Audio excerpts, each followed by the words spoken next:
Well, you've been following along in our Raspberry Pi video series, and today we're going to install both CasaOS and Tailscale. Let's get into it. Hey, what's up everybody? Welcome back to the channel. My name's HAVOK. Like I said in the intro, today we're going to install CasaOS and Tailscale on our Raspberry Pi. Now, before we get into it, just to let you know, I recorded this over a couple days, so you will see, shirt change, etc. And there's a little caveat here when it comes to CasaOS. They are no longer updating it. So the people over at Zima Board that do like the Zima Cube, all that stuff, they originally were the purveyors of CasaOS. They're no longer updating it. They're trying to get people over to Zima OS. But I'm still a big CasaOS fan, and I want to show you all how you can install that. What I'm going to show you today will still work, and I'll go through a couple little quirks that are involved when it comes to getting it installed. Now, with that said, let's head over to the computer, fire up our terminal session, and get CasaOS installed.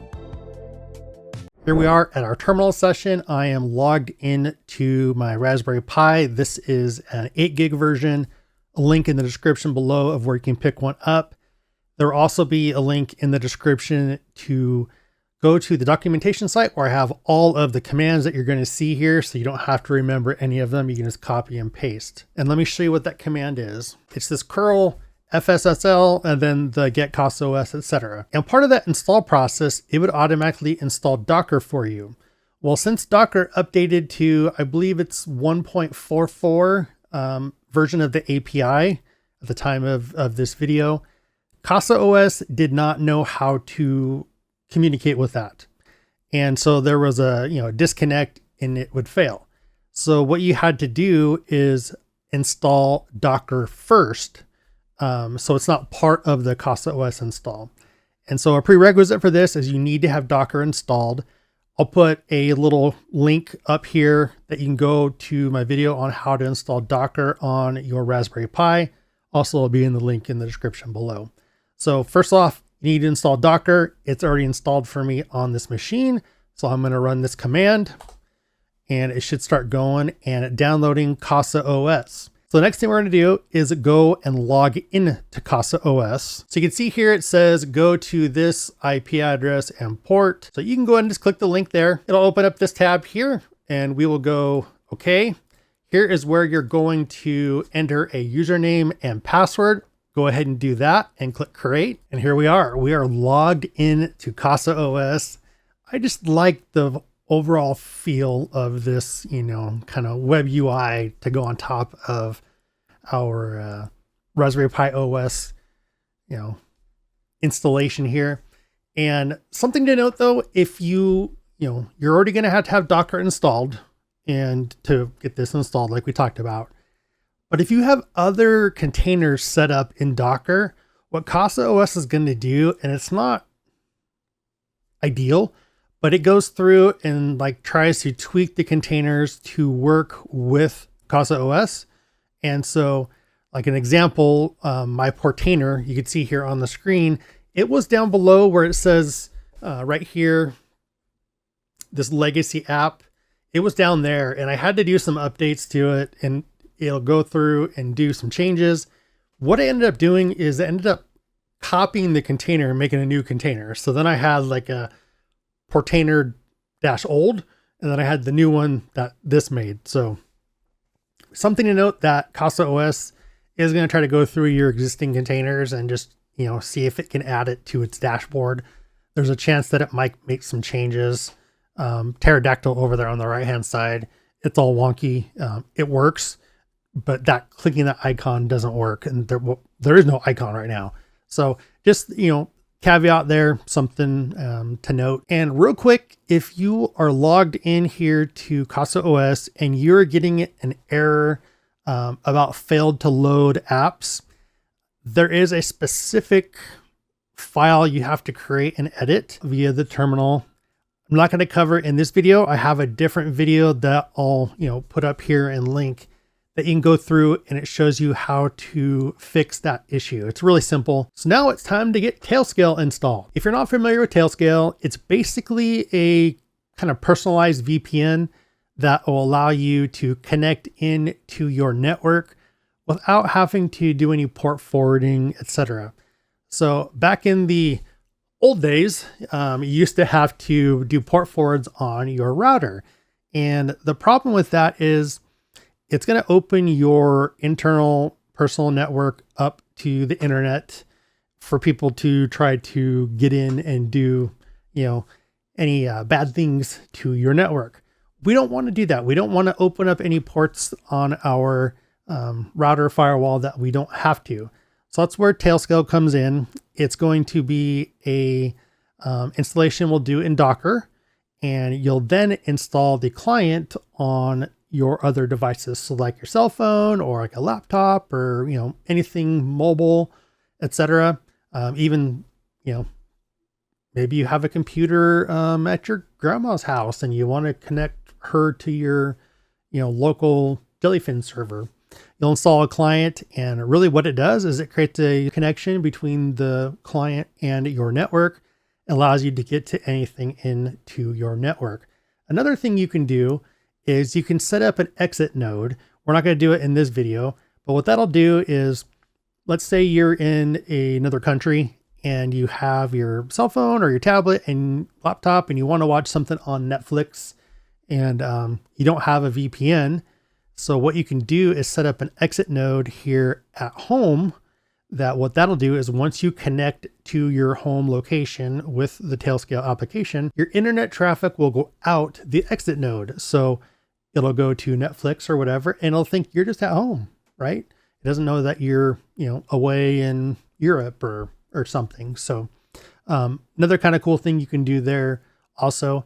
The biggest thing that I use Tailscale for is offsite backups. So I have a NAS at a remote location, and I have, Docker installed on that NAS. I have Tailscale installed, and then I have Tailscale obviously here at my location. And I just have nightly backups that back up the stuff from my NAS here at home to the NAS on, at the remote location. So I have the offsite backup. Tailscale been working great for me for that. So without further ado, let's get it installed. And as I said at the beginning of the video, I did do recorded this over a couple days, so you will see a wardrobe change. But after we, go through that, we will shore up and finish up the video. Let's get into it. Real quick before we get into it, I want us to look at the pricing. So if we click pricing at the top and we scroll over, you can see there is a free version for personal use, free forever. The only limitations are that you're limited to 3 users and 100 devices.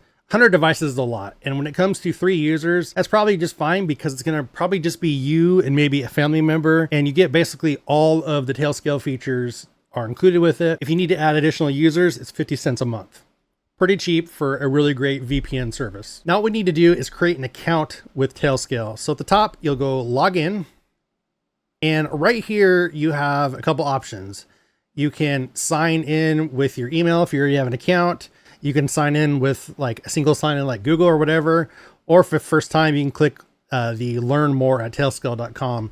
For this example, we're just going to do a sign in with Google. So go ahead and click that, or sign in and create an account, however you're going to do it. Once you're logged in, you're going to be sent to the admin console. We'll go ahead and leave this here for now. Let's go ahead and figure out how we're going to install this with Docker. Tailscale has a really great guide on their knowledge base on how to install Tailscale in Docker. I'll put all the commands and everything in the description below, and also a link to this page if you want. What we'll do is we'll go ahead and scroll down to where it says right here, the YAML file, and we want all of this stuff in the box. So go ahead and copy that, and then go ahead and paste it into like a notepad file, and we'll go ahead and run through and kind of see what it's going to do and tweak a couple of the settings. So here we have that information. This is going to be in a Docker Compose file. And the first thing up top is what the image is called, and it's just going to pull the latest Tailscale image. The container name, it's going to be called TS auth key test. I don't want mine called that. I want it to be called Tailscale. So I'm going to call it Tailscale. Your host name, this is whatever the machine you're putting it on. So in my case, my machine is going to be called Fury, and we have to do an authorization key right here. I'll show you in a second of where we do that. It's also going to install Nginx proxy, and it's just going to be a little kind of web page, thing for authentication. You don't have to worry much about that.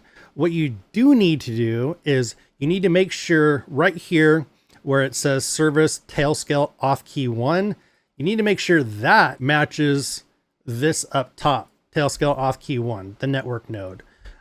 If those don't match, it's not going to work correctly.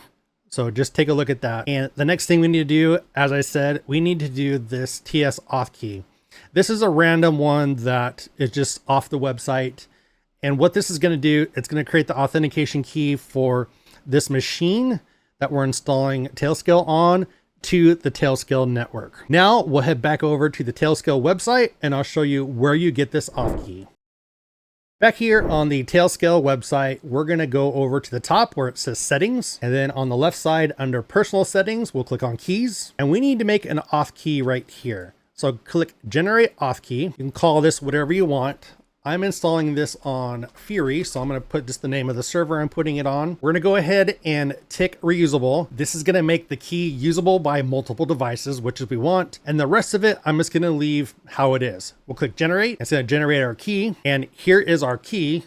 We'll go ahead and copy that, head back over to that Docker Compose file, and we'll paste it in there. So here we are back at the Docker Compose file. We're going to copy all of this, and then we're going to paste in our key, and you can see there, we're good to go. Next, you need to SSH into the server that you're going to install this on. So go ahead and fire up your favorite terminal server software, SSH in, and we'll show you the next steps. I'm logged in to my server I call Fury, and what I'm going to do is I'm going to do an ls just to list, and I like to put my stuff in a folder named applications. So I'll go cd applications, and I have created a folder named Tailscale for this. So I'll go cd Tailscale, nothing in there. We'll clear the screen out again. Now we'll make our Docker Compose files. So you can use vi, I'm going to go nano docker compose.yaml. And now we're going to paste all that stuff that we had in the notepad file. We're going to paste it in here. Then we'll go ahead and save it. The next thing we do is we need to run this Docker Compose file so it installs everything. So we'll go docker compose up -d. Going to pull the images and start installing everything. And you can see we now have 2 containers have been downloaded and are running.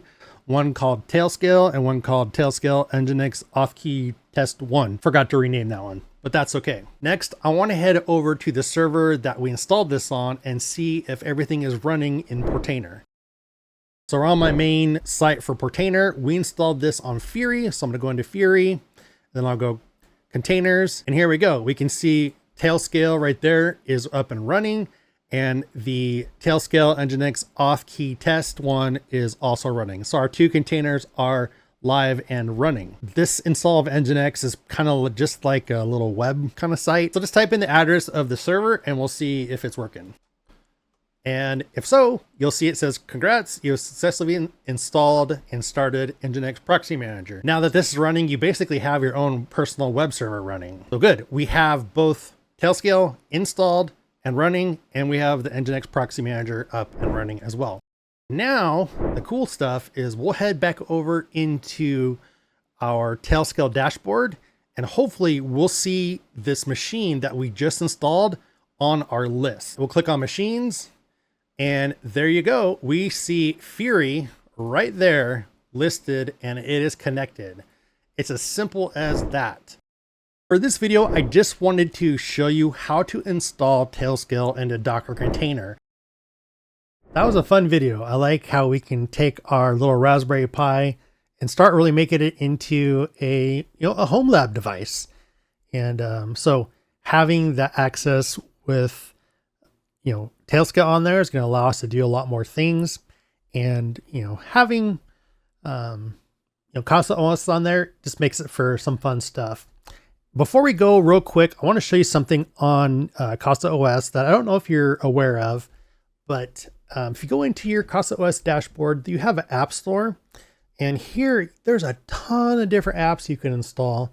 And, AdGuard Home for blocking, network, ads and budget stuff. You can install Tailscale from here. So if we just type in Tailscale, you can install it this way, and it's pretty easy to do.